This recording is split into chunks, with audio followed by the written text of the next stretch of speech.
day, everybody. Let's talk. So, jobs in higher education. So, a lot of people are interested in PhD and academia right now. I don't know why. Don't ask me.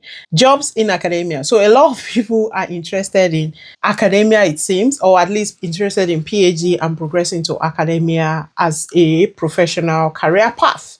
I am in academia. I have been in it for several years. I'm counting. We're going close to a decade. One of these years coming. Still got a few years to get to that point. But students or especially MRes, Masters of Research students, are really interested. A lot of them are really interested in academia or at least pursuing a professional role in academia, mostly through PhD. So I speak to a lot of them, they're interested in PhD. So as a result, I wanted to do a bit of a breakdown of even the career roles in academia. Now, keep in mind, this is going to be guided by my field, my experience, and what I do currently. So there are so many more that I'm sure you can find out there. But the first one is that generally you have two big, like really big classification. And the first one is the academic role and the non-academic, or you call them professional service roles. Now, these two roles are really different, but they all work within academic spaces. Within the academic role, then you now have, again, subsections, as you can imagine. A lot of those are those professions or those roles that deal directly with students with impacting knowledge and the rest of that. So for somebody like me, I am an academic staff.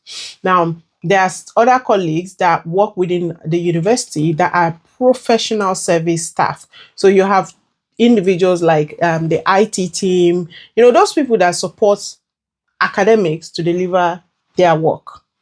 So IT, careers, library services, English language support, study skills, HR, obviously, and so many construction, or should I say estate, security, all of these roles, and even student recruitment, things like student support services, all of these roles are under professional services.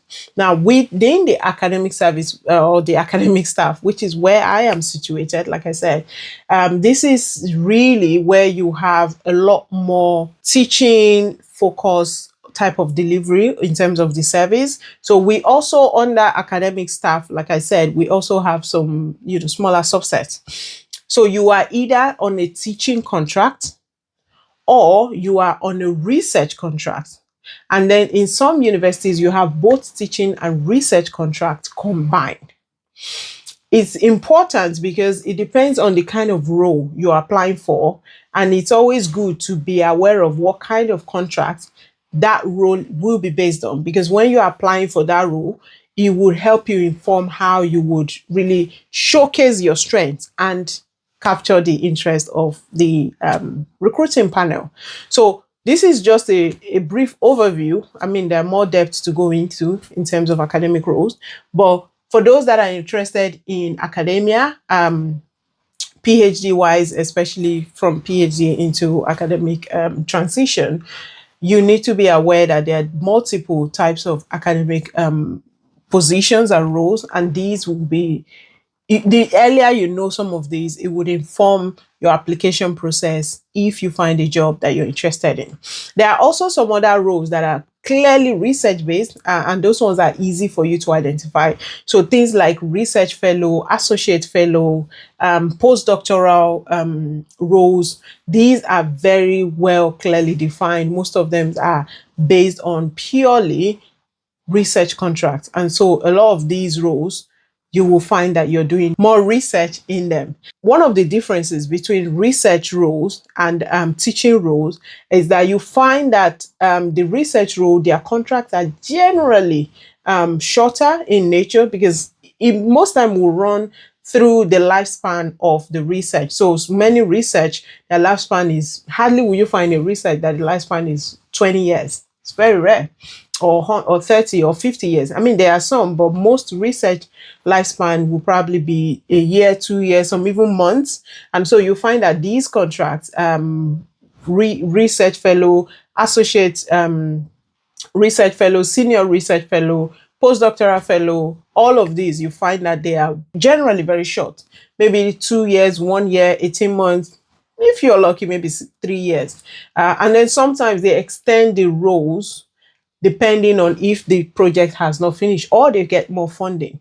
So really, if you want something more secure, it will probably be better you go with a teaching slash research contract and not purely research contracts.